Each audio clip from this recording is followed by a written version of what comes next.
Back to Radio. Olá, bem-vindos a Back to Radio, um programa que traz aos seus ouvidos as histórias das pessoas da nossa comunidade. Hoje, começamos com uma história especial. Olá!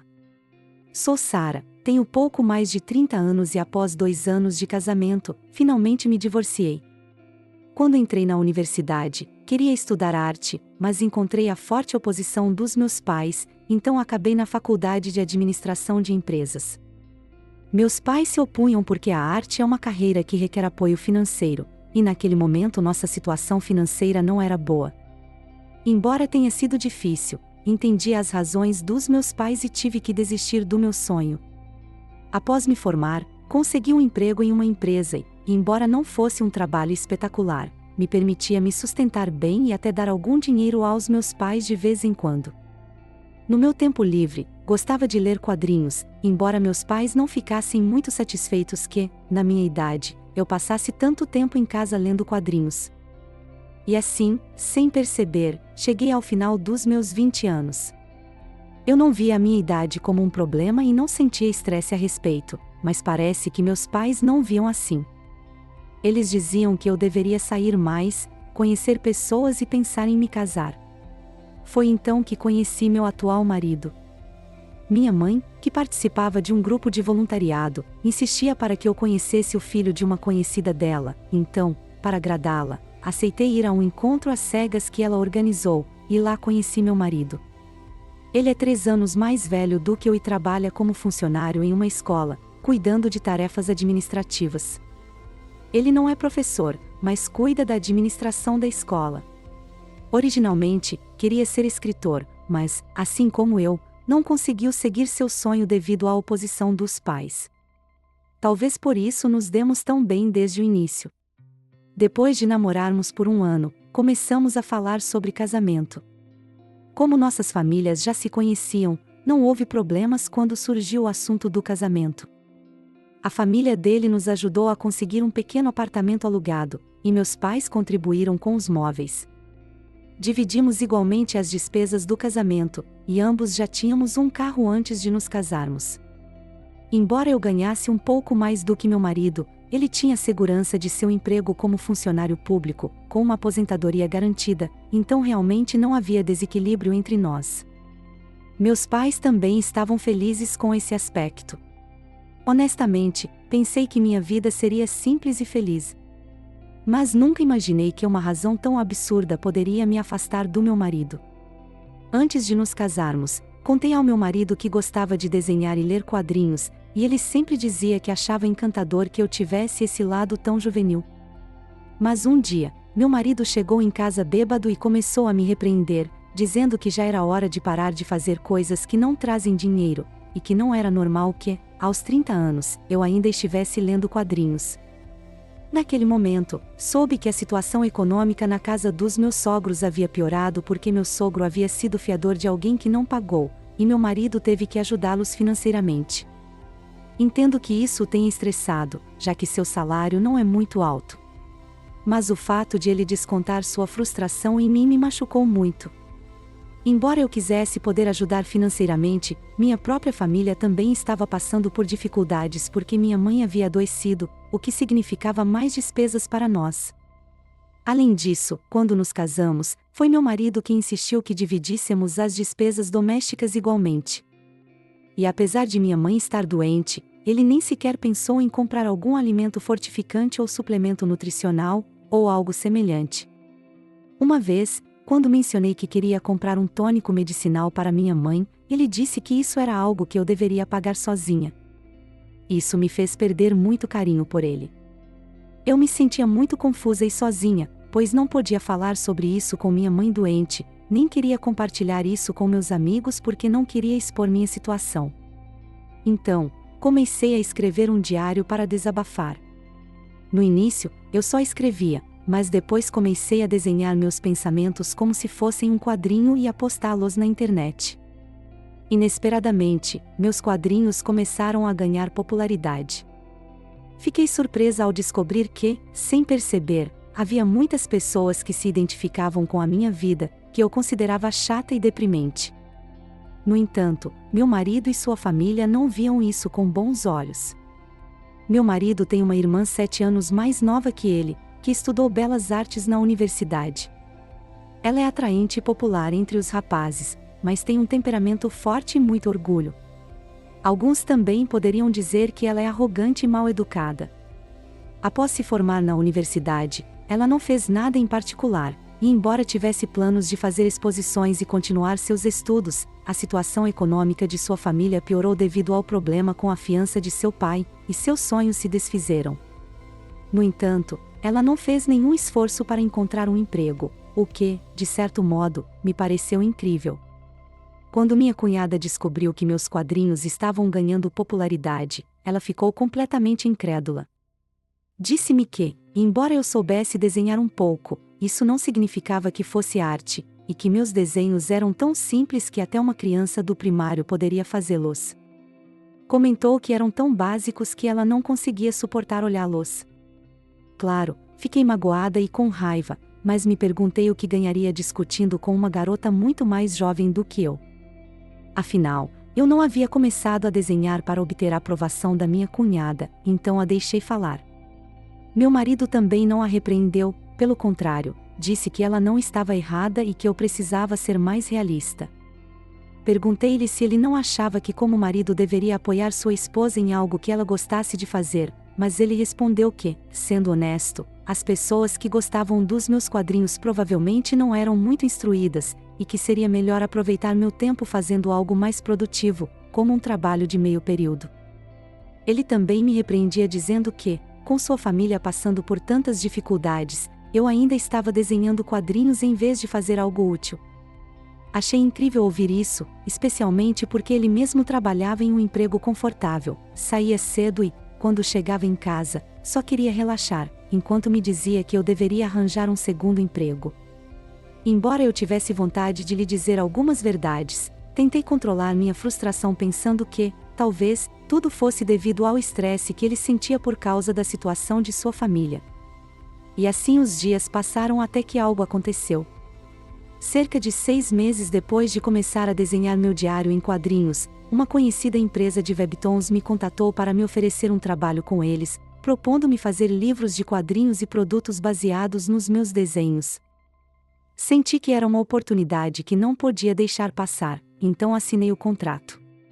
Pensei brevemente em conversar com meu marido, mas sabia que a única coisa que ele faria seria me desencorajar com seus comentários negativos, então decidi seguir em frente sem consultá-lo. Graças ao apoio de uma empresa tão conhecida, meu quadrinho ganhou ainda mais popularidade, e meus rendimentos começaram a aumentar mais do que eu jamais imaginara, tanto que eu não precisava mais manter meu trabalho diário. Assim, pouco depois do início do novo semestre, pedi demissão.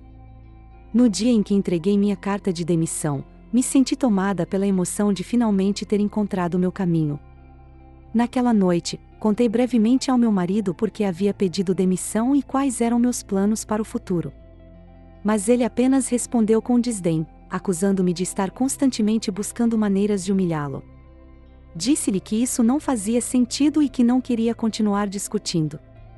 No entanto, ele continuou, dizendo que não acreditava que eu pudesse ganhar nem mesmo $1000 por mês com meus quadrinhos e ficou furioso. No dia seguinte, recebi uma ligação da minha cunhada, que, aparentemente, havia ouvido do meu marido o que estava acontecendo. Ela me acusou de estar menosprezando seu irmão e me disse que eu não deveria viver minha vida dessa maneira. Parecia que, após o colapso econômico da família deles, tanto meu marido quanto minha cunhada estavam cheios de inseguranças. Qualquer coisa que eu dissesse ou fizesse era interpretada como um ataque, o que me levou a falar menos com eles, criando um círculo vicioso. Foi por volta dessa época que começamos a dormir em quartos separados. Apesar disso, tentei manter o relacionamento porque ainda eram minha família e porque queria honrar a escolha que havia feito. Para ocasiões especiais, como os aniversários dos meus sogros, eu comprava presentes muito melhores do que antes e tentava discutir as coisas com meu marido. Dormir em quartos separados não era o ideal, mas eu tentava recuperar o relacionamento, como uma tentativa desesperada de voltar ao que tínhamos antes. No entanto, quando eu dava um presente a alguém, meu marido me criticava, dizendo que eu estava ostentando meu dinheiro, ou simplesmente respondia com indiferença, dizendo para eu fazer o que quisesse. Eu me sentia tão sozinha, como se toda a família estivesse conspirando para me ignorar. Então, descobri algo chocante. Nos últimos tempos, eu havia começado a receber comentários muito negativos nos quadrinhos que eu publicava. No começo, fiquei surpresa e confusa. Sempre pensei que apenas celebridades recebiam comentários de ódio, então achei curioso que até mesmo nos meus quadrinhos esses comentários aparecessem. Mas depois, os comentários começaram a se tornar mais pessoais, atacando minha vida privada e questionando meu caráter. Pensei que seria melhor falar sobre isso com meu marido, já que ele era meu parceiro e achei que era algo que deveríamos enfrentar juntos. Mas quando contei a ele, ele apenas disse que na internet as pessoas dizem qualquer coisa e que eu não devia levar a sério. Ele nem se preocupou em perguntar se eu estava bem. Fiquei profundamente desapontada. Finalmente, decidi denunciar esses usuários à polícia. Já tinha coisas demais na cabeça e não queria lidar com isso sozinha, então decidi não buscar um acordo e prosseguir com a denúncia. Felizmente, por meio da minha empresa, encontrei facilmente um escritório de advocacia especializado nesse tipo de caso, e quando entreguei toda a documentação que havia reunido, o caso avançou rapidamente. Mas então, recebi uma ligação da minha cunhada, algo que nunca havia acontecido antes. Ela me pediu para nos encontrarmos, pois tinha algo importante para me dizer. Pensei que talvez fosse uma oportunidade para esclarecer as coisas, então cancelei outros compromissos e me encontrei com ela. Assim que a vi, ela se ajoelhou diante de mim em um local público. Pedi para que se levantasse, mas ela me mostrou uma cópia da denúncia que havia recebido do meu advogado e implorou para que eu retirasse as acusações, prometendo que nunca mais faria isso. Fiquei completamente chocada ao perceber que a pessoa que havia me deixado aqueles comentários horríveis não era um estranho, mas minha própria cunhada. Perguntei por que ela havia feito algo assim, e ela me disse que, embora nossa situação fosse diferente, ela achava difícil ver como eu conseguia ganhar dinheiro com arte, enquanto ela não podia realizar seus sonhos. Ela admitiu que havia agido por ciúmes e se desculpou repetidamente. Ela me disse que agora estava procurando um emprego e que, se houvesse um registro da denúncia, seria difícil para ela conseguir emprego, além de que não tinha dinheiro para pagar uma multa. Embora por um momento eu tenha pensado em perdoá-la, estava tão chocada que não pude dar uma resposta imediata e pedi tempo para pensar. Independentemente de eu retirar ou não a denúncia e as acusações, como já estava próximo do horário de almoço, quis convidá-la para comer algo, mas ela continuava tremendo e se desculpando. Portanto, pensei que minha cunhada não conseguiria comer comigo, então a deixei ir. No caminho de volta, liguei para meu advogado e contei o que havia acontecido. Ele me disse que havia debatido se deveria me contar ou não, mas que, além da minha cunhada, outra pessoa que havia deixado comentários de ódio era meu próprio marido. Fiquei completamente paralisada, como se tivesse sido atingida na cabeça com um martelo. Meu advogado, embora desconfortável, me deu o contato de um advogado especializado em divórcios, dizendo que, embora não quisesse parecer insensível, ele mesmo teria considerado o divórcio se estivesse no meu lugar e que seria bom falar com um profissional. Fiquei no mesmo lugar por um tempo, conversando com o advogado que ele havia recomendado, e depois voltei para casa. Naquela noite, quando meu marido chegou em casa, o chamei antes que ele entrasse no quarto e perguntei se era verdade que ele havia deixado comentários de ódio, se tudo aquilo era verdade, e como ele poderia ter me feito algo assim. Em vez de se desculpar, ele me ameaçou, dizendo que se eu não retirasse a denúncia contra sua irmã, ele tornaria minha vida impossível. Não pude acreditar, então disse a ele que não apenas não retiraria a denúncia, mas que também o denunciaria. Mas ele não se importou, zombou de mim e disse que não se pode denunciar entre cônjuges, e se trancou em seu quarto. Mas quem não sabia como as coisas funcionavam era ele, não eu. Nunca tinha ouvido dizer que entre cônjuges não se podia denunciar e pedir solução à lei. Em que mundo ou época meu marido vive? Eu não sabia se lhe faltava bom senso ou se ele simplesmente não entendia a situação e dizia bobagens. Além disso, eu já havia consultado um advogado de divórcio, e sabia que a humilhação era uma causa válida para o divórcio, que se meu marido se recusasse a se divorciar, eu poderia processá-lo e que, além disso, poderia denunciá-lo por difamação e exigir uma compensação financeira. Eu também sabia que poderia processar por danos emocionais devido ao seu comportamento e que, embora não pudéssemos obter uma grande quantia de dinheiro devido ao curto tempo de casamento, a soma poderia ser considerável, suficiente para se tornar um fardo pesado para meu marido, dada a situação financeira de sua família. Meu marido continuou a me insultar de maneira persistente, como se ele não se importasse mais com nada, e minha decisão de seguir adiante com o pedido de divórcio se tornou cada vez mais firme. Finalmente, ambos nos apresentamos diante do juiz. Ao contrário do meu marido, que não se preparou de forma alguma, eu havia reunido todas as provas necessárias. Talvez por isso, o veredito chegou muito rapidamente. O juiz reconheceu legalmente nosso divórcio e, além da divisão de bens, determinou que meu marido deveria me pagar $20.000 como compensação pelos danos. Embora eu não consiga entender completamente a postura do meu marido, parece que ele também não queria mais lidar comigo, pois aceitou o veredito sem protestar e, antes de sair do tribunal, disse que esperava nunca mais me ver. Desde então, não recebi mais notícias dele. Eu estava um pouco preocupada que, devido ao fato de ele já ter gastado muito dinheiro ajudando sua família, ele tivesse que pedir um empréstimo para me pagar a compensação. No entanto, logo percebi que isso não era mais da minha conta, que é a vida dele e não havia necessidade de me preocupar com ele. Decidi me concentrar apenas em garantir que eu recebesse a parte correspondente da divisão de bens e a compensação que o juiz ordenou que ele pagasse. Embora ele não recebesse uma punição por ser denunciado, como funcionário público, o simples fato de ter uma denúncia em seu histórico poderia dificultar sua promoção no futuro. Isso foi uma pequena satisfação no meio de tudo. Quanto à minha cunhada, o juiz determinou que ela deveria me compensar com $3.000. No entanto, ela não tinha essa quantia de dinheiro, então pensei em uma alternativa. Como eu precisava de ajuda no meu escritório, propus que ela trabalhasse sem remuneração por 2 meses para quitar a dívida. Vê-la, depois de ter zombado dos meus desenhos e me menosprezado, trabalhando para mim e seguindo minhas instruções foi muito gratificante.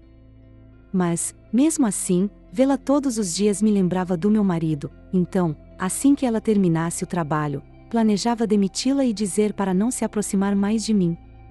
Embora meu casamento tenha se deteriorado há muito tempo, tentei salvá-lo de várias maneiras, e por isso não sentia culpa pelo que havia acontecido.